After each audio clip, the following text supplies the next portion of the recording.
Duha ka pasyente sa usa ka higdaanan. Kini karon ang makit-an sulod sa OB/GYN ward sa Dr. George Piroyeca Hospital kon mas ilado sa kanhiniining tawag nga General Santos City Hospital. Makit-an nga nagkaguot ang mga pasyente. Dinhi ginadala ang mga kababainhang mga nakay o kaha nanganak na. Halos usa ka ruler na lamang ang distansya sa mga higdaanan. Ugot jud. Duha. Okay lang ba na sa inyo ate?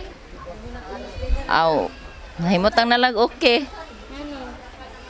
Kaya wala na may laing kuan na mo. Choice. Usa ang 22 anyos nga si Rhea Samilian ang naka-confine dinhi human siya mga anak. Karon pa lang, buot na nilang mag-asawa nga dili una nila kini sundan. Isa ra yun.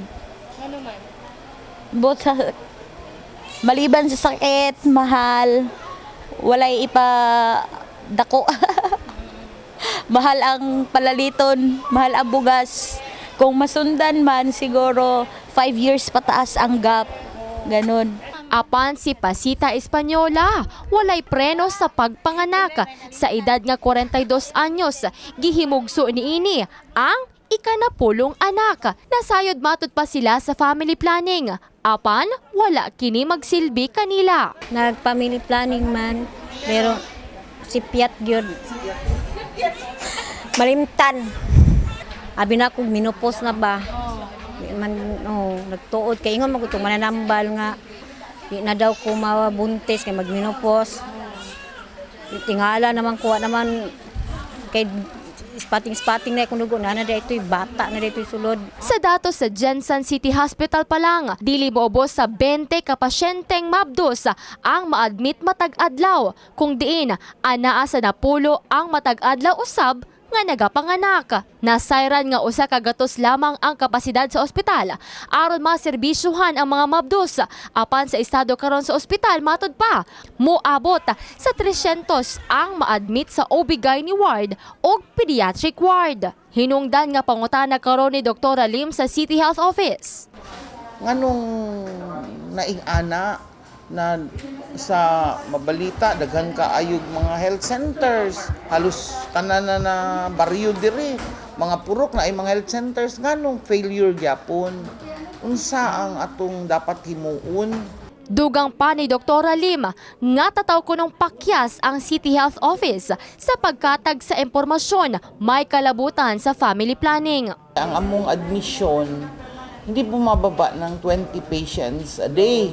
So parang na-feel ko talagang failure ang family planning sa Jensen. Aminado ang City Health Office nga dili ingon ka epektibo ang ilang kampanya may kalabutan sa family planning. Gani, kung basihan ng ilang scorecard, ubos sila sa passing score nga 65%. Apan wala kuno kini nagpasabot nga nagkuwang sila sa preparasyon may kalabutan sa ilang kampanya mahitungod sa family planning. Ang family planning program, dili na siya coercion. It's voluntary and ino-offer natin kasi ang magdidesisyon, it's the couple. Kaya ang term natin, choice, couple's choice. But sa gobyerno, we prepare everything kung ano yung gusto nila. And it's for us to offer them and it's for them to avail. Hindi naman, kasi ready naman, marami siya sa health center, no? Our frontline health workers were trained, so ready yan siya. It's just a matter na i-avail nila yung commodities.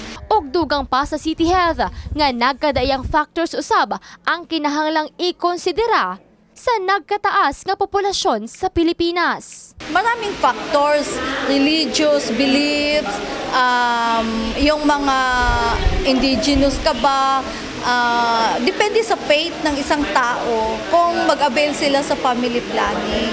So isa din yung factor. Kaya tingnan mo ang Pilipinas ngayon from 94 to 104 million. So ibig sabihin mataas ang factor ng kanilang beliefs. Sa karon, lakip ang mga personahe sa Dr. George Piroyeca Hospital ang nangamot na usab sa maong problema. Programa nila karon ang libreng pagpataod og IUD kon postpartum insertion. Ginamug na kini matag human sa paggawa sa inunlan, sulod kana sa 10 ka minuto ngadto na sa 48 oras og ang vasectomy alang sa mga kalalakinan.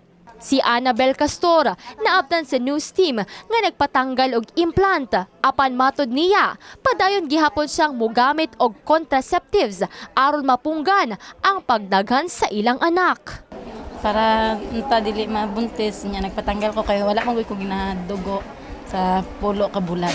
Sa mga walk-in patients, mobayad lamang og 20 pesos alang sa consultation fee sulod sa ospital, alang sa mga buot mo avail sa family planning method. Jessa Leduna, Brigada News.